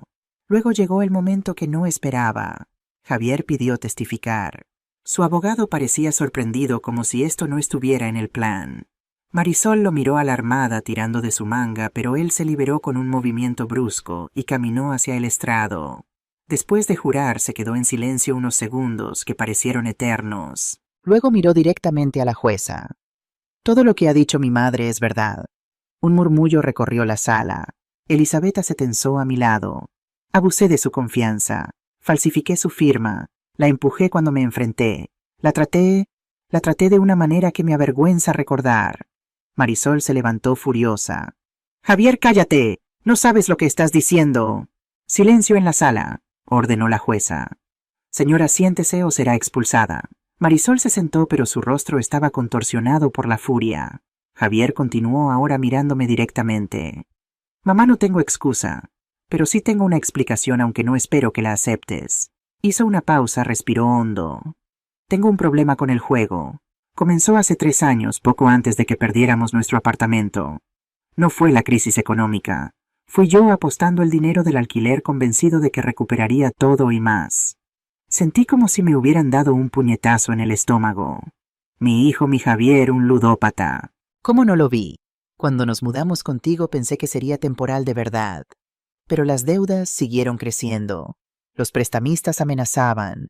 Necesitaba dinero cada vez más. Y tú lo tenías. Su voz se quebró. Marisol lo sabía. Al principio trató de detenerme, pero luego vio la oportunidad. Tu madre es mayor, me decía. Eventualmente la casa será tuya de todos modos. Solo estamos adelantando lo inevitable. Miré a Marisol. Su rostro era una máscara de odio puro. Empezamos con pequeñas cosas. Reorganizar la casa. Tomar control de las facturas. Luego más. Tu habitación. Tus documentos. Tu dinero. Cada vez era más fácil justificarlo. Ella no lo necesita. Está confundida. Es por su propio bien. Javier sollozó abiertamente. Pero en el fondo sabía que estaba mal. Cada vez que veía tu rostro herido, cada vez que te encogías cuando entraba en una habitación, una parte de mí se odiaba. Bebía para silenciar esa voz. Y cuanto más bebía, más violento me volvía. Se secó las lágrimas con la manga. El día que te empujé, cuando vi la sangre, cuando vi el terror en los ojos de Carmela, supe que me había convertido en un monstruo, pero estaba demasiado asustado, demasiado avergonzado para admitirlo, así que seguí mintiendo, a ti, a mí mismo. La sala estaba en completo silencio. Incluso la jueza parecía impactada por esta confesión inesperada. No espero perdón, mamá. No lo merezco. Solo quiero que sepas que esta es tu casa legítimamente, y que lo siento. Lo siento tanto que las palabras no bastan. Marisol se levantó de nuevo, esta vez más controlada, pero no menos furiosa. ¿Puedo hablar, señoría? La jueza asintió todavía, procesando lo que acababa de escuchar. Todo lo que ha dicho es mentira, siseó Marisol. Él no tiene ningún problema con el juego. No falsificamos nada. Elena está confundida, siempre lo ha estado. Nosotros la estábamos cuidando y así nos paga. Su voz destilaba veneno. Si alguien es culpable, aquí es él. Él fue quien tomó el dinero. Él fue quien la empujó. Yo solo intentaba mantener a la familia unida. Elisabetta se levantó. Señoría, creo que las declaraciones hablan por sí mismas. El señor Vázquez ha admitido los hechos. La señora Serrano intenta desviar la responsabilidad sin negar lo ocurrido. La jueza Montero asintió. Estoy de acuerdo, abogada Vega. Creo que tengo suficiente información para tomar una decisión. Después de un receso de 30 minutos que pareció una eternidad, volvimos a la sala. La jueza Montero tenía una expresión grave cuando comenzó a leer su resolución. Este tribunal encuentra que Elena Vázquez Ruiz es la legítima propietaria de la vivienda en cuestión y que fue víctima de abuso financiero y físico por parte de los demandados Javier Vázquez y Marisol Serrano. La orden de desalojo temporal se convierte en permanente. Sentí como si un peso enorme se levantara de mis hombros. Además, este tribunal ordena una investigación criminal sobre el préstamo fraudulento y la falsificación de documentos. Señor Vázquez, su confesión será considerada en dicha investigación, pero no lo exime de posibles cargos. Javier asintió cabizbajo. En cuanto a la menor Carmela Vázquez Serrano, los servicios sociales continuarán monitoreando su situación. Si las circunstancias actuales representan un riesgo para su bienestar, se considerarán medidas adicionales. La jueza me miró directamente. Señora Vázquez, este tribunal reconoce su dolor y su valentía. Ha hecho lo correcto al defenderse, aunque haya sido contra su propio hijo. A veces el amor verdadero significa establecer límites firmes. Con un golpe de mazo la audiencia terminó. Elisabetta me abrazó brevemente. Lo logramos, Elena, lo logramos. Salí de la sala con la cabeza alta. Javier me miró desde lejos. Ya no había furia en sus ojos. Solo derrota, solo vergüenza. Marisol lloraba, pero eran lágrimas de rabia, no de arrepentimiento. Me alegré de que Carmela no estuviera allí para ver esto. Regresé a mi casa legal oficial, permanentemente mía. Me senté en mi sillón junto a la ventana. Miré el jardín. Respiré hondo. Lo había logrado. Había recuperado mi vida. Había recuperado mi dignidad. Había recuperado mi hogar. Los días posteriores a la audiencia fueron un extraño limbo. Por un lado experimentaba una libertad intoxicante, podía moverme por mi casa sin temor, usar mis cosas, cocinar cuando quisiera dormir sin preocupaciones. Por otro lado sentía un vacío inexplicable, como si la tensión constante de los últimos años hubiera dejado un hueco que no sabía cómo llenar. Dolores venía a visitarme a diario. Es normal, me decía mientras compartíamos té en el jardín. Has estado en modo supervivencia tanto tiempo que ahora no sabes cómo simplemente vivir. Poco a poco fui reclamando cada centímetro de mi casa, no solo físicamente sino emocionalmente.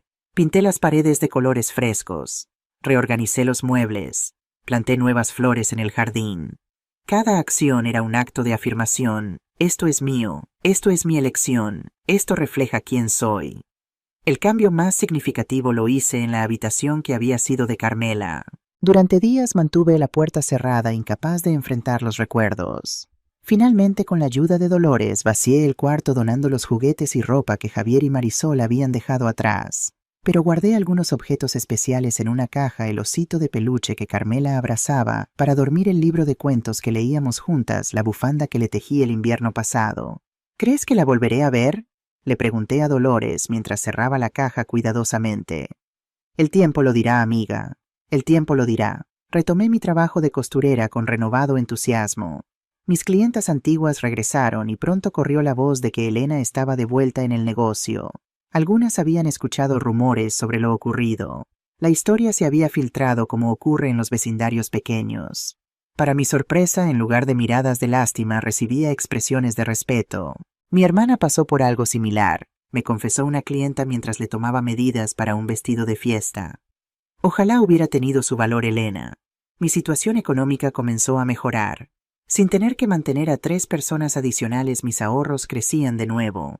Me permití pequeños lujos, un televisor nuevo, cortinas de mejor calidad, incluso algunas sesiones con un fisioterapeuta para el dolor de espalda que me aquejaba desde hacía años. Una tarde Elisabetta me llamó con noticias. El fiscal ha decidido presentar cargos contra Javier por el préstamo fraudulento, me informó. Contra Marisol no hay suficientes pruebas directas, aunque está claro que fue cómplice. Sentí una mezcla confusa de emociones. Por un lado justicia, por otro dolor de madre. ¿Irá a la cárcel?, pregunté con voz temblorosa. Es posible, pero no lo creo.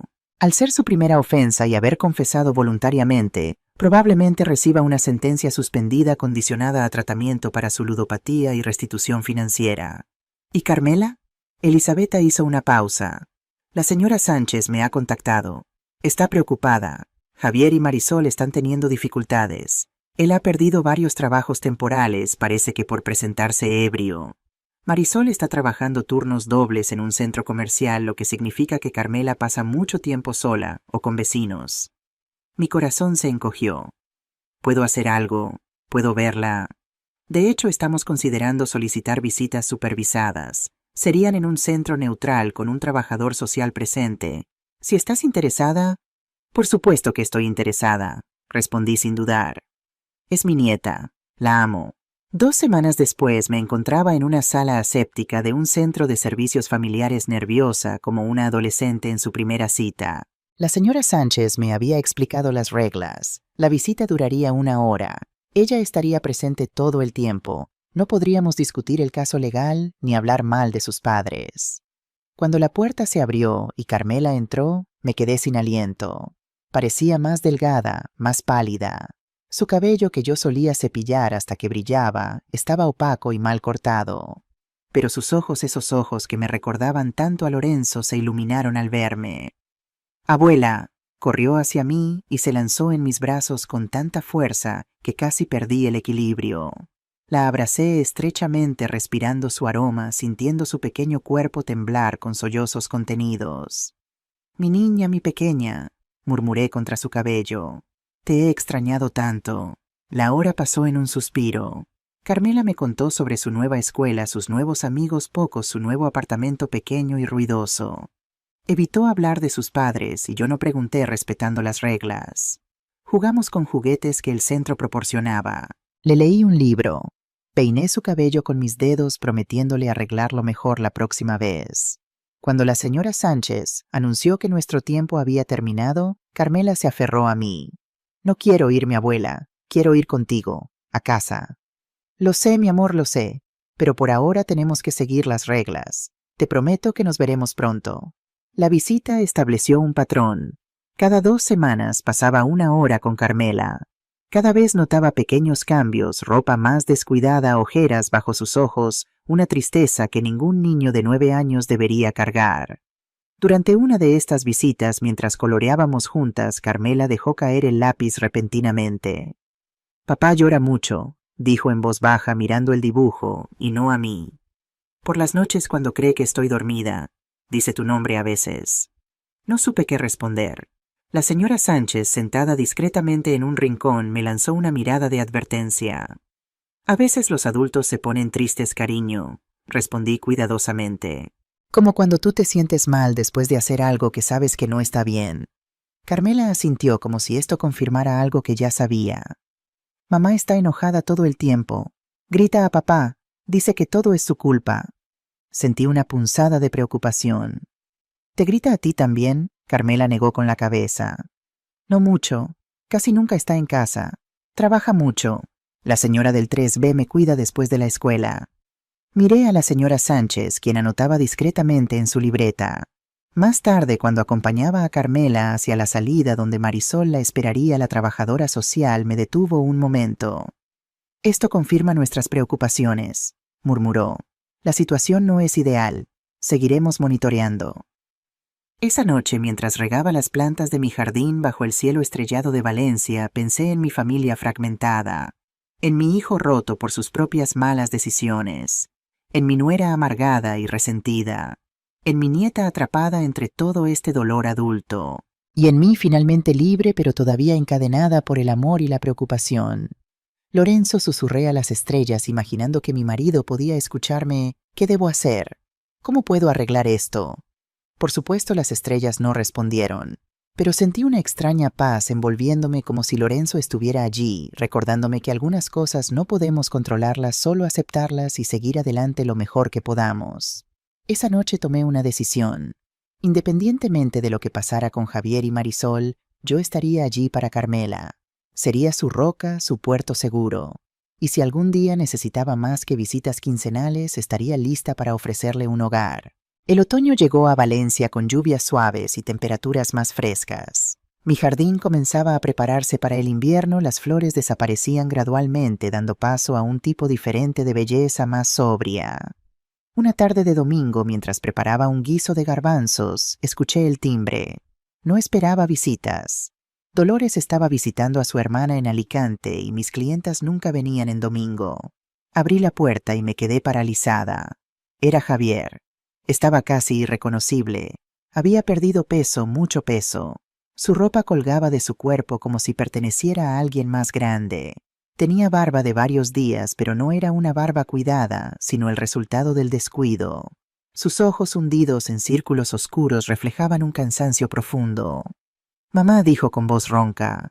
Me quedé en silencio, mi mano agarrando firmemente el pomo de la puerta, lista para cerrarla si era necesario. «No he venido a causarte problemas», añadió rápidamente, notando mi postura defensiva. Solo quería hablar. 5 minutos. Por favor». Dudé. La última vez que estuvimos solos me había empujado contra una pared. La última vez que confié en él, casi me dejó sin casa. Pero algo en su expresión, una desesperación genuina, me hizo dar un paso atrás. 5 minutos, en el jardín. No lo invité a entrar. Todavía no. Lo conduje por el lateral de la casa hasta el patio trasero donde los naranjos que Lorenzo había plantado 30 años atrás ahora daban sombra a un pequeño juego de mesa y sillas. Nos sentamos. El silencio se extendió incómodo, pesado, con décadas de historia compartida y recientes traiciones. «¿Te ves bien, mamá?», dijo finalmente. «La casa también se ve bien». «¿Has venido a hablar del estado de mi casa?», negó con la cabeza. «No, yo... Estoy en tratamiento, para mi adicción al juego. Llevo 2 meses». Lo miré con sorpresa. Era lo último que esperaba escuchar. Parte de mi recuperación es hacer enmiendas con las personas a las que he lastimado. Continuó sacando un papel doblado de su bolsillo. «He hecho una lista. Tú estás en la cima, por supuesto. Javier. No, por favor, déjame terminar. Necesito decir esto». Respiró hondo. «Lo que te hice es imperdonable. Lo sé. No espero que me perdones. Solo quería que supieras que estoy tratando de cambiar, de ser mejor. No por ti ni siquiera por Carmela, aunque ambas son razones importantes. Lo estoy haciendo por mí». Guardé silencio procesando sus palabras. Parte de mí quería creerle desesperadamente. Otra parte me advertía que tuviera cuidado, que ya había sido engañada antes. «¿Dónde está Marisol?», pregunté finalmente. La expresión de Javier se ensombreció. «Nos hemos separado. Ella no podía manejar mi recuperación. O tal vez yo no podía manejar su resentimiento. Probablemente ambos. Y Carmela está con Marisol la mayor parte del tiempo. Yo la veo los fines de semana cuando puedo, cuando Marisol lo permite». Esto explicaba por qué no había visto a Javier durante las recogidas después de mis visitas supervisadas. «Mamá, hay algo más que necesito confesarte». Se inclinó hacia adelante frotándose las manos nerviosamente. «Tengo deudas, muchas deudas, a prestamistas peligrosos. Es parte de lo que me llevó a hacer lo que hice». «¿Por qué me cuentas esto ahora? ¿Necesitas dinero?». Mi voz se tensó, la desconfianza resurgió instantáneamente. «No», exclamó casi horrorizado. No quiero tu dinero. Nunca más. De hecho, buscó en su otro bolsillo y sacó un sobre. «He estado trabajando turnos dobles en un almacén. No es mucho, pero es un comienzo». Me entregó el sobre.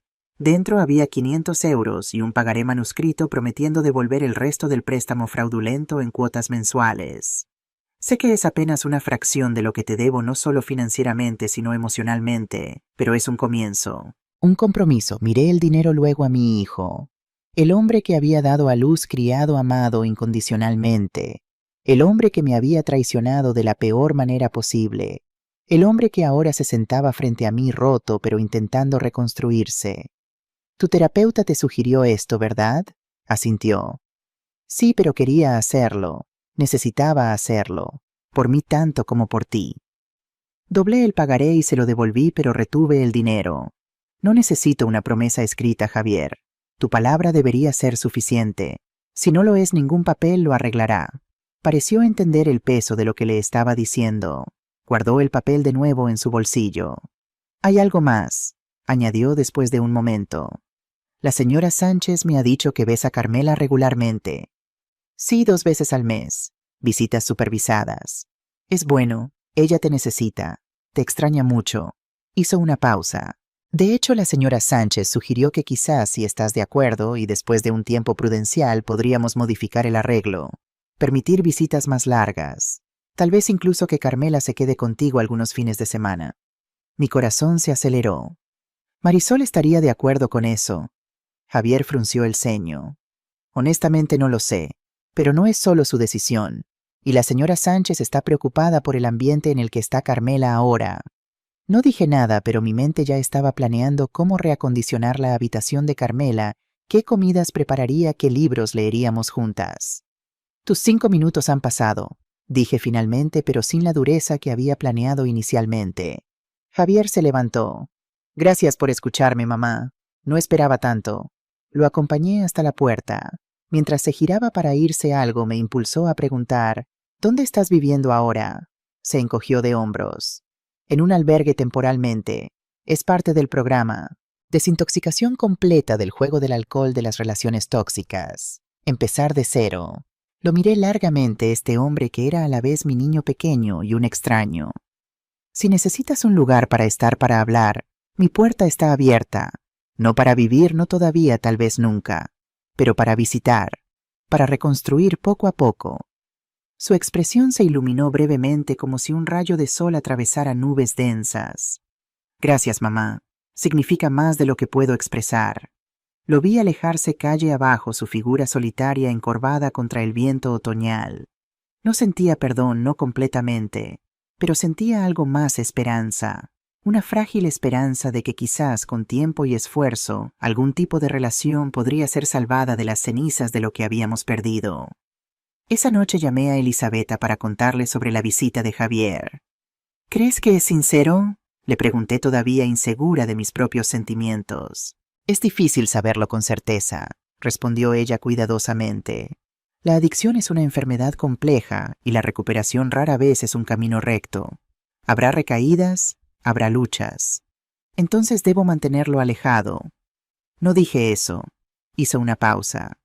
Elena, tú conoces a tu hijo mejor que nadie. Confía en tu instinto, pero protege tus límites.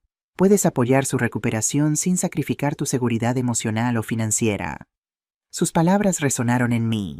Durante tanto tiempo había oscilado entre extremos: confianza ciega o rechazo total. Quizás había un camino intermedio, una cautelosa apertura vigilante, pero no paranoica. Apoyo sin entrega incondicional. Es posible amar a alguien y aún así no confiar en él completamente, continuó Elisabetta como si leyera mis pensamientos. El perdón no significa permitir que te lastimen de nuevo. Sabias palabras, murmuré. No mías, de mi propia terapeuta después de lo que pasó con mi madre y mi hermano. Sonreí a pesar de la gravedad del momento. Parece que todos necesitamos ayuda para navegar estas complicadas relaciones familiares. Así es la vida, Elena. Nadie tiene todas las respuestas. Solo intentamos hacerlo lo mejor que podemos con las cartas que nos han repartido. 3 meses después de la visita de Javier, mi vida había encontrado un nuevo ritmo. Mi negocio de costura prosperaba. Incluso había contratado a una asistente, Lucía, una joven inmigrante colombiana con talento para los bordados.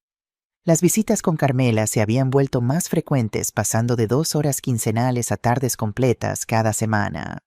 El gran cambio ocurrió una fría mañana de enero, cuando la señora Sánchez me llamó con noticias que me dejaron sin aliento. Señora Vázquez, ha surgido una situación con Carmela. Marisol ha sido detenida anoche por conducir bajo los efectos del alcohol con la niña en el coche. Dios mío, ¿Carmela está bien? Físicamente sí. Emocionalmente está muy alterada. Actualmente está con una familia de acogida temporal, pero he pensado que usted... Sí, respondí antes de que pudiera terminar. Por supuesto que sí. ¿Cuándo puedo recogerla? 6 horas después, Carmela entraba en mi casa con una pequeña mochila y los ojos hinchados de tanto llorar. Esta vez no era una visita supervisada. Era una estancia temporal mientras se determinaba la capacidad de Marisol para mantener la custodia. ¿Puedo quedarme en mi antigua habitación?, preguntó tímidamente. Por supuesto, mi vida. De hecho, hay algo que quiero mostrarte. La llevé al cuarto que una vez fue suyo. Lo había rediseñado por completo: nuevas cortinas azul cielo, una cama más grande con colcha de estrellas, un pequeño escritorio para sus tareas, estanterías con libros adecuados para su edad, y en la mesita de noche la caja que había guardado con sus tesoros. «Mis cosas», exclamó abriendo la caja con asombro.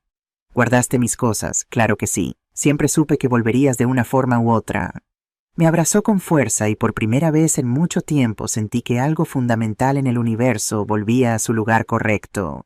Las semanas siguientes establecimos una rutina de desayunos tranquilos antes de llevarla a su nueva escuela más cercana a mi casa, tardes de tareas y lecturas, cenas donde hablábamos de nuestro día.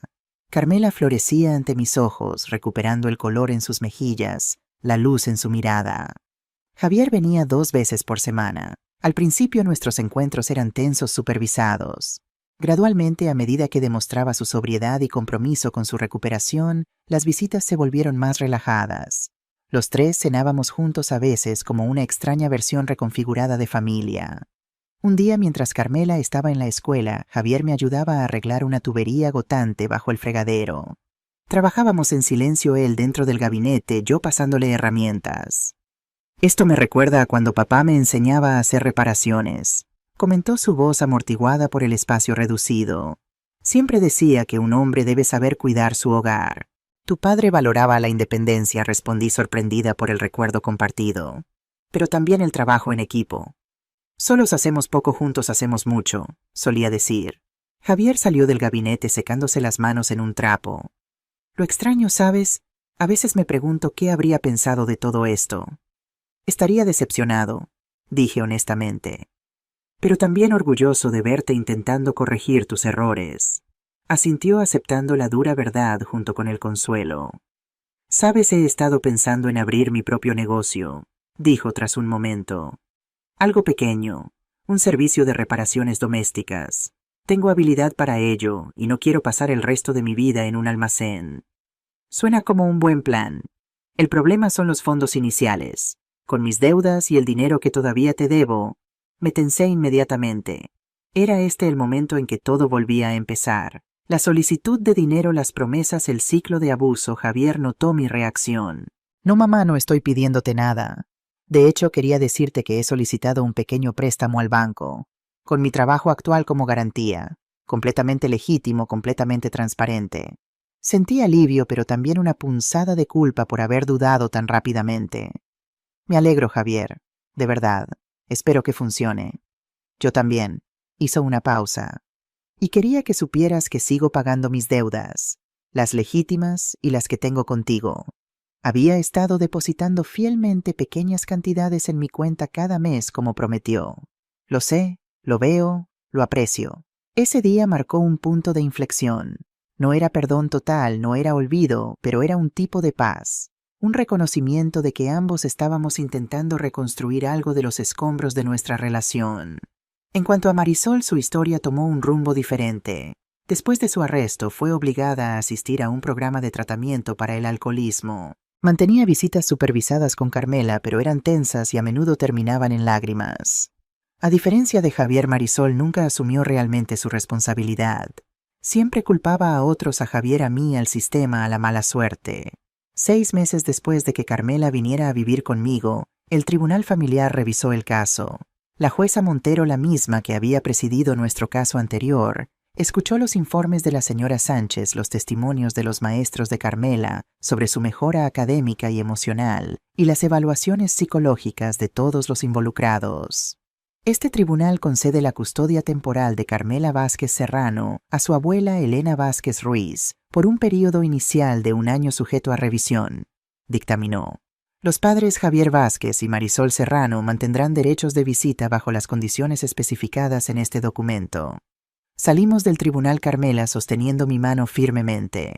No saltamos de alegría ni celebramos abiertamente. Ambas entendíamos la complejidad del momento, una victoria para su bienestar, pero también el reconocimiento formal del fracaso de sus padres para protegerla adecuadamente. ¿Esto significa que puedo quedarme contigo para siempre?, preguntó mientras caminábamos hacia casa.